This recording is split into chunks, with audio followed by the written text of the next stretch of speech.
So by the 17th century, IOUs started being very popular and they were used in many countries. Now the problem is that these countries started printing way too many of them. And that obviously causes issues between competing countries that use each other's currencies, but also within the country itself, right? So it was apparent that we needed to back up our currency. And this is where the gold standard came in. And it started being used in 1879 by the US. And what the gold standard is basically a system that backs up its currency by gold. So basically we can say that this piece of paper here is worth X amount of gold. So the US adopted the system, and at that time you could exchange 1 ounce of gold for $20.67. So if you went to the government and you gave them an ounce of gold, you would get that.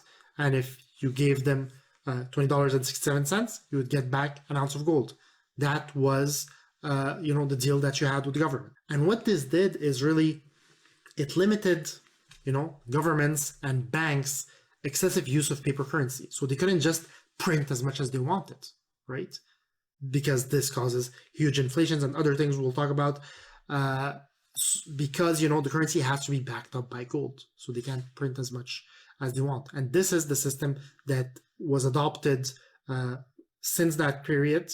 There was issues, and this is the golden age. It's that time where your currency was backed up by gold. You could go to the bank or your government and say, give me back my gold, and you get back your gold. So if you look at a paper bill, here's a $10 bill here, and you can see here it says this certifies that there has been deposited in the treasury of United States of America. You have a $10 in gold coin, and it says here payable to the bearer on demand. So you go with this $10 bill, they'll give you your actual gold coin, because this piece of paper here is worthless. It's actually nothing. The actual money is the gold. So you gotta go back in time, because right now when I tell you a $10, you're like $10 is $10. But back then people were like, this piece of paper is worthless. The gold is what's valuable. The gold is the money, but the piece of paper is nothing. It's just an IOU. It's just a contract. It's like if I have a contract that says you owe me $10,000.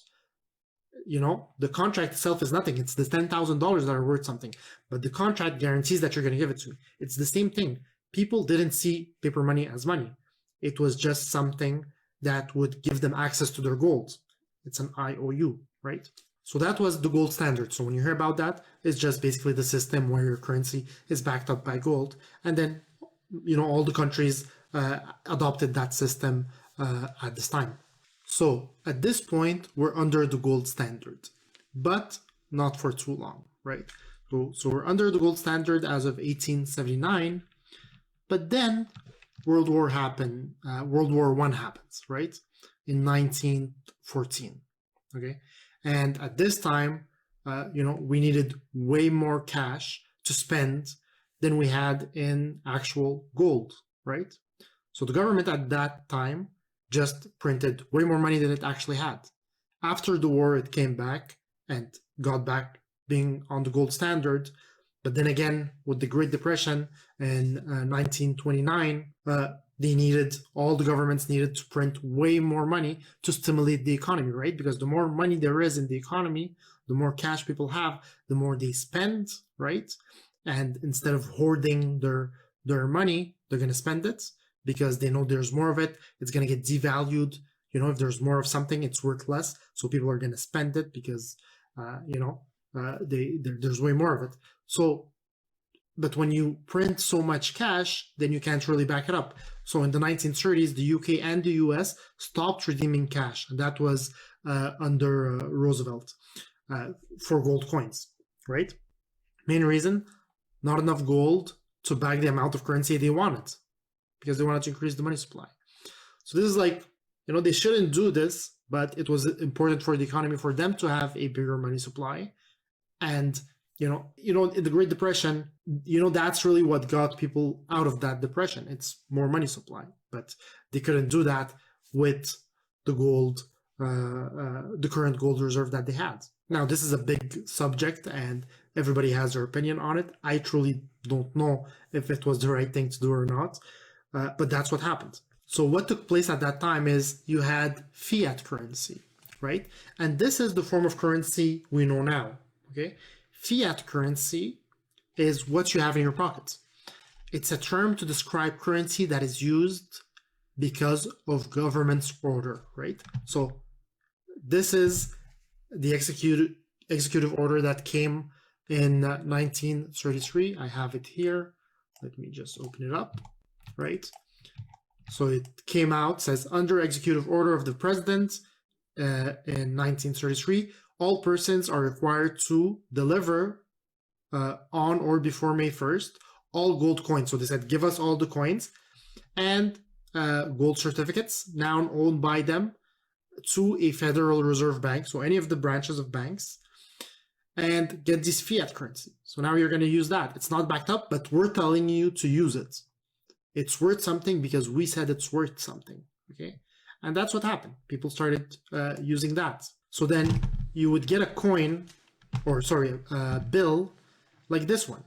And when you look at this one here, you see Federal Reserve note, and you see here it says this note is legal tender for all debts, public and private. $1. Doesn't say anything like the other bill where it's backed up by something. So it's like they kind of severed the link between the IOU and the gold, and they're like, hey, forget about the gold, okay? Use this and you can pay with it. Now, you couldn't just do that, right? Because if every country had their currency and they could just print as much of it as they wanted, well, that causes a problem, right? Because let's say the US has X amount of currency and China has X amount of currency. Well, China wants to have its currency, they want to devalue their currency, right? They want it to be worth less. Why? Because they want to increase their exports. They want Americans to buy from China, right? And Americans are going to buy from China if their dollar is worth a lot in China. So the Chinese government wants their yuan, their currency, their local currency, to be devalued as much, to be worth the least possible compared to the US. So they'll print as much as they can. And that's a problem because then the US are not gonna export at all because a dollar is gonna be too expensive for the Chinese. So their exports are gonna decrease.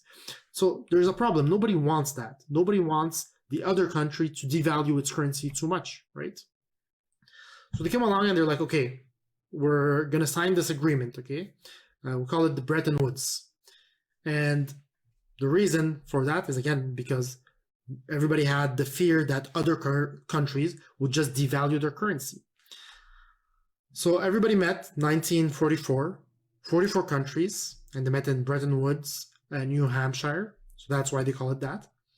And they said, okay, well, instead of each country backing up its currency by gold, which we can't do because there's not enough gold really, and sometimes this country is not going to have enough or whatnot.